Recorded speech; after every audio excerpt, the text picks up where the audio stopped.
नमस्कार, स्वागत है आप सभी का यंग भारत बिहार झारखंड में। मैं हूं आपके साथ मुदिता। तेजस्वी यादव का नो रिपीट फॉर्मूला, बीजेपी का ये विनिंग मंत्र अब आरजेडी ने अपना लिया है। लेकिन सवाल ये है, क्या बीजेपी जैसा रिजल्ट भी मिल पाएगा या ये दांव तेजस्वी के लिए उल्टा पड़ जाएगा। बिहार की रणनीति में 20 साल से एक ही सवाल गूंज रहा है, क्या आरजेडी दोबारा सत्ता में लौट पाएगी।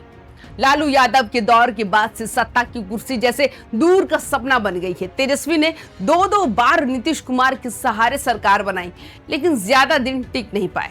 अब 2025 का रण है और तेजस्वी ने बीजेपी की रणनीति अपनाई है, नो रिपीट फॉर्मूला। बीजेपी ने ये दांव गुजरात से खेलना शुरू किया था, पुराने चेहरों को हटाकर नए लोगों को मौका देना और नतीजा हर बार सत्ता वापसी। अब तेजस्वी ने वही रास्ता चुना है, पुरानों को किनारे कर नए चेहरों पर भरोसा। लेकिन क्या बिहार गुजरात बनेगा, यही बड़ा सवाल है। नो रिपीट फॉर्मूला यानी जो विधायक पहले जीत चुके हैं, जरूरी नहीं कि उन्हें दोबारा टिकट मिले। बीजेपी ने इसे एंटी इंकम्बेंसी किलर के रूप में इस्तेमाल किया, मतलब जनता का गुस्सा विधायक पर गिरे, पार्टी की छवि बची रहे। और अब तेजस्वी भी यही करना चाहते हैं, विधायकों से जनता की नाराजगी दूर करना और नया चेहरा देकर नया भरोसा जगाना। लेकिन फर्क ये है कि बीजेपी ने ये फॉर्मूला पार्टी की मजबूती के दौर में अपनाया था, जबकि आरजेडी इसे संघर्ष के दौर में आजमा रही है। तेजस्वी यादव ने इस बार 143 सीटों पर उम्मीदवार उतारे हैं, इनमें से आधे से ज्यादा मौजूदा विधायकों के टिकट काट दिए गए। ये आरजेडी के इतिहास में पहली बार हुआ है। 3 दर्जन विधायकों को रिपीट नहीं किया गया, सिर्फ 41 पुराने चेहरों को दोबारा टिकट मिला। यानी पार्टी ने आधे से ज्यादा मैदान एकदम नए खिलाड़ियों को सौंप दिया। देखिए, कुछ बड़े नाम तेज प्रताप यादव की जगह माला पुष्पम, रघुनाथपुर के हरिशंकर यादव की जगह शहाबुद्दीन के बेटे ओसामा, दिनारा में पुराने विधायक की जगह युवा अध्यक्ष राजेश यादव और जहानाबाद के सुदय यादव की सीट बदलकर पूर्था तेजस्वी का। ये शफलिंग गेम सिर्फ टिकट नहीं, एक संदेश भी है कि अब आरजेडी बदल रही है।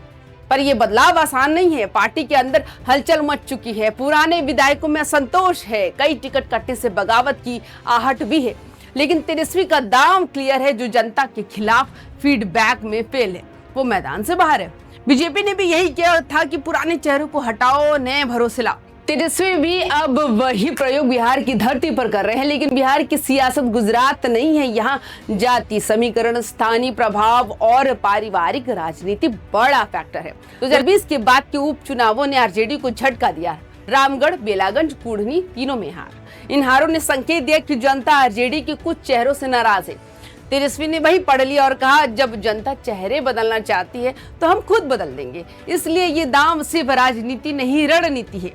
तेजस्वी जनता को ये मैसेज देना चाहते हैं कि हम वही गलती बार बार नहीं दोहराएंगे। अब बड़ा सवाल, क्या तेजस्वी को बीजेपी जैसा रिजल्ट मिलेगा। बीजेपी में फॉर्मूला काम करता है क्योंकि वो संगठन में डिसिप्लिन रखती है, हर नए चेहरे को मजबूत सपोर्ट देती है और बूथ तक नेटवर्क पहुंचाता है। आरजेडी में यही सबसे कमजोर कड़ी है। चेहरे तो बदल दिए, लेकिन क्या बूथ तक बदलाव उतरा है। बीजेपी के लिए वोट पार्टी के नाम पर पड़ता है, आरजेडी में वोट नेता और जाति पहचान पर। यानी चेहरा बदलने से समीकरण भी बदल सकते हैं। तेजस्वी का फॉर्मूला तभी चलेगा जब संगठन और जनता दोनों साथ आएंगे। तेजस्वी यादव का ये कदम बड़ा है, जो बिहार की राजनीति में नई सोच दिखाता है। बीजेपी से सीखा फॉर्मूला अब लालू परिवार के उत्तराधिकारी आजमा रहे हैं। लेकिन फॉर्मूला कॉपी करना आसान, उसे जीत में बदलना मुश्किल। अब देखना यह है, क्या नो रिपीट फॉर्मूला आरजेडी की किस्मत रिपीट करेगा या सत्ता से दूरी और बढ़ा देगा। जो भी हो, 2025 का बिहार चुनाव अब सिर्फ दलों का नहीं, रणनीतियों का भी संग्राम बन गया है। तो दोस्तों, आपको क्या लगता है, तेजस्वी का ये प्रयोग चलेगा या बीजेपी वाला फॉर्मूला बिहार में फेल हो जाएगा। कमेंट में लिखिए अपनी राय। वीडियो अच्छा लगा हो तो लाइक और शेयर और सब्सक्राइब करना मत भूलिए, क्योंकि यहाँ मिलती है बिहार की राजनीति की सबसे बड़ी इनसाइड रिपोर्ट। नमस्कार।